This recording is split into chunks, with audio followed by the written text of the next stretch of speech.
تو ایک انہوں نے کہا کہ بچی نے لفظ کہا ایک بچی عمرے کے لیے گئی، میں سمجھا شاید بہت ہی منی سی گئی ہوگی، لیکن آخر میں انہوں نے کہا کہ وہ گئی تو پہلے مدینے چلے گئے، وہاں سے مکے آنا تھا تو حیض سٹارٹ ہو گیا، انہوں نے عمرہ وغیرہ کچھ بھی نہیں کیا، اور ایسے کیونکہ فلائٹ تھی وہ واپس آ گئے، نہ قصر کیا اور نہ کوئی اور مسئلہ کیا، اور پھر وہ شوہر سے صحبت بھی کی۔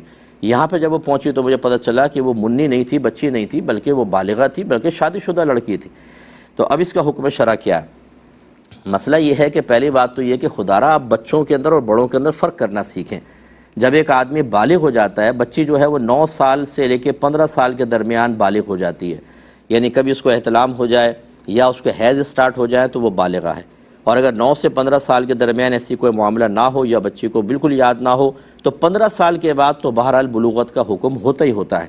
اس کے بعد بچہ بچہ نہیں رہتا ہے، اب وہ باقاعدہ وہ ایک بڑا ہو گیا ہے اور مکلف ہے شرعی لحاظ سے۔ اب اگر وہ گناہ کرے گا اس کے نام اعمال میں گناہ لکھا جائے گا، اللہ تعالیٰ کے احکام کی تکمیل میں کوتاہی کرے گا تو گناہ نام اعمال میں ہوگا اور آخرت میں سزا بھی ہوگی۔ تو یہ بچی کہاں ہے؟ یہ تو بڑی عمر کی لڑکی تھی۔ وہ یہ کہیں کہ ایک لڑکی تھی شادی شدہ اور اس کے ساتھ ایسا معاملہ ہوا۔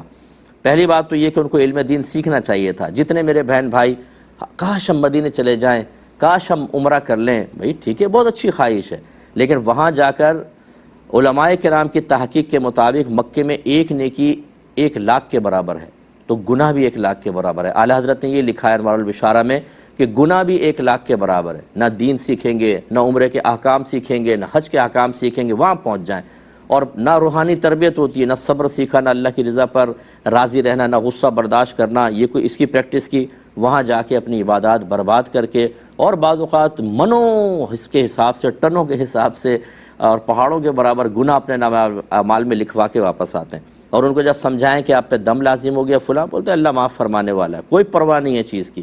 یہ غلط روش ہے۔ سب سے پہلے عمرے کے احکام سیکھنے چاہیے تھے۔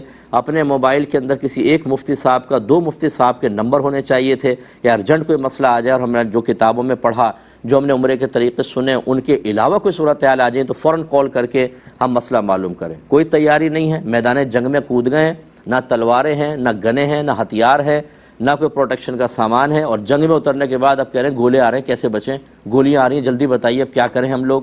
تو بھائی شہادت ہی آپ کا پھر مقدر ہوگی اور کچھ بھی نہیں ہوگا۔ اسی طریقے سے یہ معاملات ہیں۔ تو پہلی بات تو یہ کہ وہ لڑکی اور اس کے گھر والے ماں باپ گناہ کبیرہ کے مرتکب ہوئے، کیونکہ انہیں اپنی بچی کو پہلے سکھانا چاہیے تھا، احکام یا حیض وغیرہ کے سارے احکام سیکھنے چاہیے تھے، نہیں سیکھے وہ گناہ گار، لڑکی بھی گناہ گار۔ پہلی بات تو اللہ کی بارگاہ میں توبہ کریں۔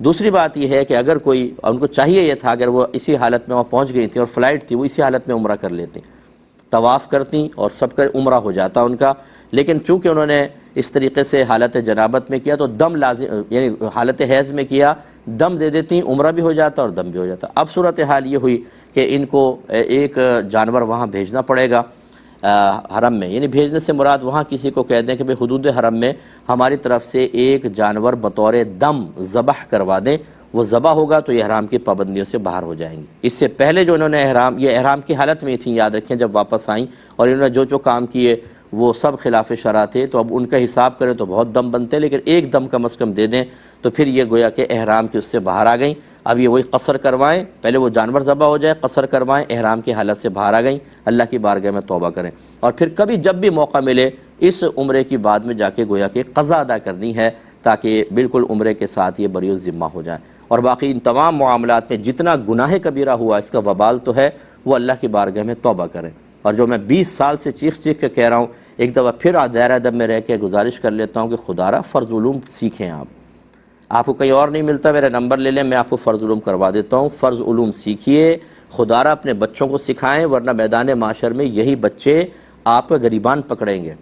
آپ کو ابھی ہماری بات سمجھ میں نہیں آ رہی؟ یہ مطالبہ کریں گے کہ اللہ تعالیٰ ہمارے ماں باپ نے ہمیں علم دین سے دور رکھا، اس وجہ سے ہم سے گناہ ہوئے، ان کی غریب فرما۔ اور یاد رکھیں کہ اگر اولاد کی صحیح تربیت نہ ہو، ان کو ضروری علوم جو ماں باپ پہ لازم ہے وہ سکھانے کا اہتمام نہ کریں، کوئی ذریعہ وغیرہ نہ بتائیں، بالغ ہونے کے بعد ان کی وجہ سے، یعنی کم علمی کی وجہ سے، جہالت کی وجہ سے بچے جتنا بھی گناہ کریں گے ماں باپ کے نام اعمال میں بھی لکھا جائے گا۔ آپ نے اس کو معمولی سمجھا ہوا ہے، ہماری باتوں کو آپ